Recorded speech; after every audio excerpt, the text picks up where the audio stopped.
안녕하세요. 문화가 있는 아침엔 박지은입니다. 그동안 다양한 분야의 공예 작가님을 소개해드렸는데요. 오늘은 옷을 다루는 젊은 570의 작가님을 만나볼까 합니다. 전통의 멋과 현대의 감각을 동시에 보여주는 공예 분야. 하지만 좀처럼 만나기는 힘든 570의 매력을 지금부터 저와 함께 만나보시죠. 옷나무에서 나오는 진액, 옷 수액으로 표현하는 예술, 바로 570입니다. 전통 57 기법에 현대적인 감각을 더한 화려하면서도 고풍스러운 매력의 옷공예의 세계, 함께 가보실까요?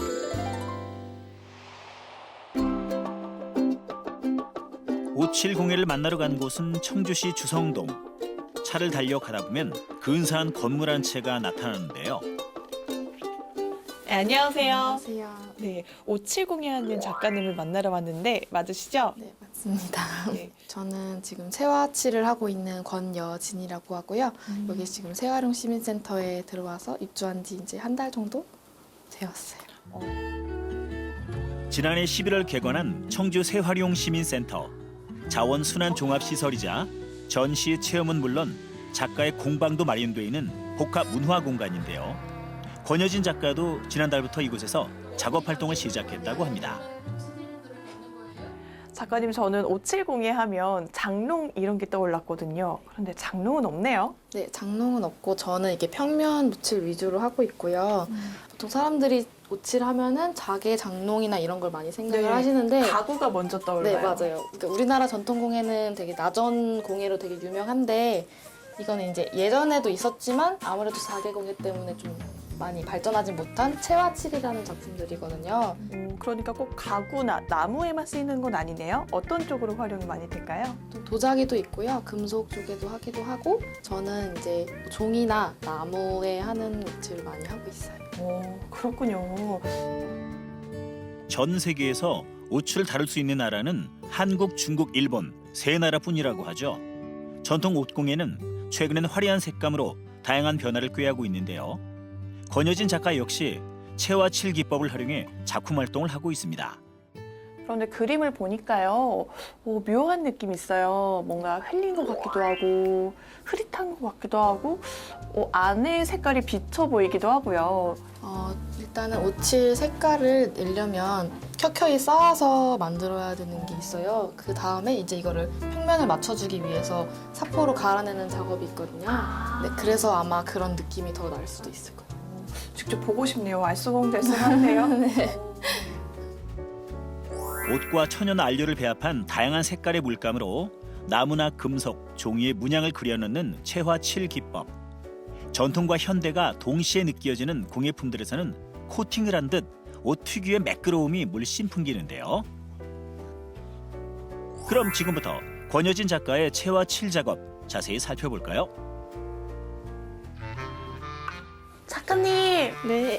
저 가까이 가고 싶은데 옷 안 오르나요? 너무 무서워서. 네, 직접 만지지만 않으시면 가까이 오셔도 괜찮아요. 진짜요? 네, 오셔도 돼요. 만지지만 않으면 돼요? 네. 이거구나. 근데 이제 이게 진짜 손에 닿으면 옷이 오르거나 하셔서 저 장갑이랑 앞치마 착용하고 만지시는 게 좋을 것 같아요. 혹시라도 찢어질까 고무장갑을 2겹이나 끼는 박지연 리포터. 작가님, 이거 2개 끼면 옷 절대 안 오르죠? 아, 네, 그럼요. 확실하죠? 네. 옷공예 너무 무서워할 필요는 없습니다. 옷나무 수액은 공기 중에 노출되면 쉽게 마르기 때문에 항상 꼼꼼하게 밀봉해 놔야 하고요. 작업할 때마다 필요한 만큼 덜어서 써야 한다는데요. 부드러운 초콜릿 같아요. 근데 좀 시큼한 냄새도 나고요. 지금 이게 뭐 하는 거예요? 이게 지금 나무랑 삼배를 붙여주기 위해서 이제 밀가루 풀이랑 칠을 섞어주는 작업을 하는 건데요. 나무가 그냥 칠을 하게 되면 틀어질 수가 있어서 삼배를 이용해서 잡아주는 거를 하기 위해서 지금 밑작업을 해주고 있는 거예요. 밑작업의 한 과정이군요. 오칠을 하기 전에 먼저 삼배를 붙여줘야 한다는데요. 최대한 나무랑 삼배랑 잘 붙을 수 있도록 이렇게 해주면 되는 거예요. 그러니까 면을 고르게 만드는 과정이군요. 네, 그렇죠. 옷과 풀을 섞은 호칠로 삼배와 나무를 꼼꼼하게 붙여줍니다. 그런 다음에야 이제 옷이 등장하는데요. 이때도 두 번째 밑작업을 위해 옷과 흙을 섞어주어야 합니다. 얘가 그 위험한 애 맞죠? 그렇죠. 옷과 물, 토분을 섞어 반죽한 것을 골회라고 부른다네요. 박지윤 리포터도 옆에서 거들어 봅니다. 이제 이 만든 골회를 가지고 이 밑판에 있는 삼배의 눈을 메워주는 작업을 할 거예요. 그래서 이제 골회 바르기 작업을 할 건데 제가 한번 시범을 보여드릴게요. 울퉁불퉁한 삼배 질감을 고르게 매끄럽게 메워주기 위한 두 번째 밑작업이 이어지는데요. 그럼 아무래도 이게 또 말라야 되고 발라야 되고 또 말라야 되고 기다리는 시간도 한번 바르고 나면은 반나절 정도는 건조를 시켜야지 얘가 바짝 말라서 그렇다고 해서 얘가 완전 건조되려면 거의 한 달 정도는? 야, 공예 중에는 기다림에 공이 많이 필요한 공예 분야가 참 많은데 오칠도 그 중에 거의 끝판왕 같은데요? 거의 한 부분에 속하긴 하죠. 아직 밑작업이 끝나려면 멀었습니다. 옷에 섞여 있는 먼지를 제거하기 위해 농도를 조절해주는 테레핀을 섞어 거름 종이로 한번 걸러주어야 합니다.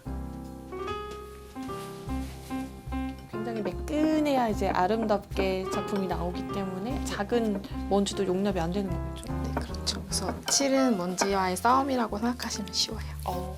그래서 옛날 사람들은 칠을 했을 때 이제 옷을 다 벗고 하시는 분들도 있다고 할 정도로 먼지가 먼지가 없는 곳에서 작업을 많이 하셨다고 해요. 저희는 그러지는 않으니까. 옷의 접착력을 높이고 표면을 매끄럽게 코팅해주는 생칠까지 바른 후 하루 정도 말려주면 드디어 밑작업이 완성되는데요. 이제 채화 작업을 시작하냐고요? 아닙니다. 밑작업을 끝낸 판을 사포로 갈아서 더욱 매끈하게 만들어주는 과정까지 거쳐야 한다는군요.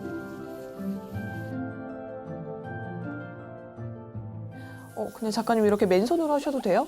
네, 저는 괜찮은데 다른 분들은 장갑 꼭 끼고 하셔야 돼요. 그래서 오. 옷이 오를 수도 있기 때문에 저는 이제 내성이 생긴다고 하죠. 옷을 많이 만지고 다루면 다룰수록.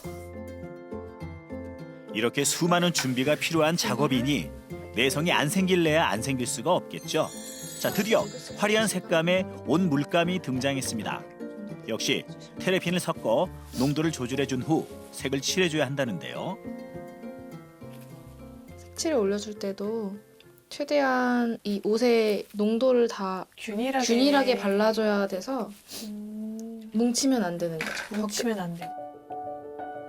오칠공예의 생명은 매끄러운 표면. 그래서 옷 물감을 칠하면서도 계속해서 표면을 확인해줘야 한다는데요. 채색을 마치게 되면 특별한 곳에서 말려줘야 합니다.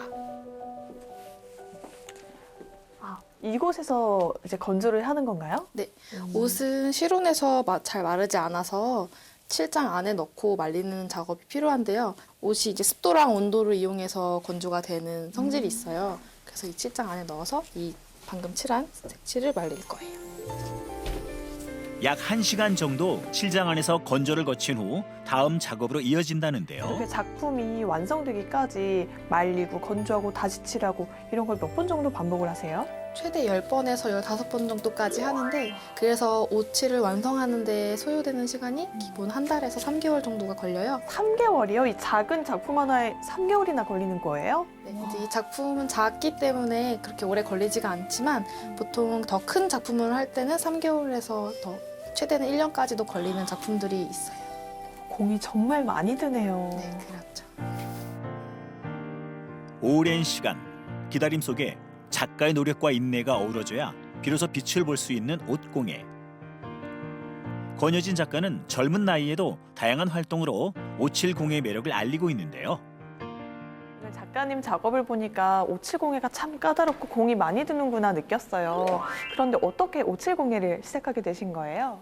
처음에는 다른 회화를 선택하려고 했다가 학교에서 하던 그런 전통공예를 보고 이게 재미있겠다. 또 한편으로는 너무 전통공예 색깔이 너무 매료가 되더라고요, 저한테는. 옆에서 보는 저도 참 색깔이 곱다라는 생각은 했어요. 그런데 직접 이것을 공예로 업을 삼으시는 분한테는 또 다른 매력도 있을 것 같거든요. 좀 손이 많이 가기도 하고 또 하다 보면은 되게 복잡한 것도 있어서 답답할 때도 있긴 해요. 근데 이제 하면 할수록 이렇게 나를 수련한다는 느낌을 더 많이 받았던 것 같아요. 그래서 그러다 보니까 이게 나한테 맞겠구나라는 생각이 들어서 시작하게 됐어요. 무엇을 수련하는 마음으로 한다는 것. 웬만한 어려움이 없지 않고서는 불가능할 것 같은데 좀 어려움도 있으시죠? 네, 아무래도 오칠을 하는 사람들이 많이 없기도 하고 젊은 층에서는 소비가 많이 되는 분야가 아니기 때문에 그게 조금 어렵죠. 나무뿐만 아니라 금속도 오칠 공예의 재료가 되는데요. 특유의 매끄러움으로 나무와는 또 다른 매력을 보여줍니다. 그런데 작업실 한켠에 고급스러운 표지의 책 한 권이 눈에 띄는데요. 책 속에 그려진 그림들 무엇일까요? 제가 지금 밑그림을 그리고 있는 화첩인데요. 이렇게 나무 그림을 그려서 이렇게 하나씩 참고해서 나중에 그릴 작품들을 계획해서 그려놓은 것들이에요. 그래서 저는 주로 플라타너스를 그리는 편이라서 좀 복잡한 도안들 위주로 그림을 그리고 있어요. 그런데 아까 그 작품도 그렇고 플라타너스 나무가 참 많아요. 혹시 특별한 이유라도 있으세요? 제가 이제 예전에 그림을 그리기 시작했을 때부터 이렇게 가로수길 걸으면서 되게 좀 좋다, 편하다, 아니면 좀 위로가 된다라고 생각했던 게 많았어요. 또 나무가 주는 그런 느낌이 너무 편안하기도 하고 또 온나무 자체가 나무 수액에서 나온 것과 연관이 또 돼 있어서 하다 보니까 나무가 자연스럽게 좋아졌어요. 이제 1시간 전에 칠장에 넣어둔 작품이 어떻게 말랐는지 한번 확인해 보겠습니다. 오호, 뭔가 달라진 듯한데요. 건조를 1시간 정도 했더니 색깔이 달라졌어요. 네, 옷이 건조가 되면서 색이 조금 더 탁해지는 성질이 있어서 네. 조금 한 톤 더 많이 어두워졌다고 생각하시면 되는데요. 이걸 나중에 백열등을 이용해서 조명을 쐬어주면은 조금 더 색이 빨리 피어오른다고 해요. 이렇게 해서 색을 좀 밝게 올려준 다음에 사포질을 하면 저희 처음에 칠했던 그런 색이 원색이 나와요. 약간 하늘색이 다시 올라오는군요. 네, 그렇죠. 신기하네요. 시간과 노력에 따라 표현할 수 있는 옷 색깔은 천차만별.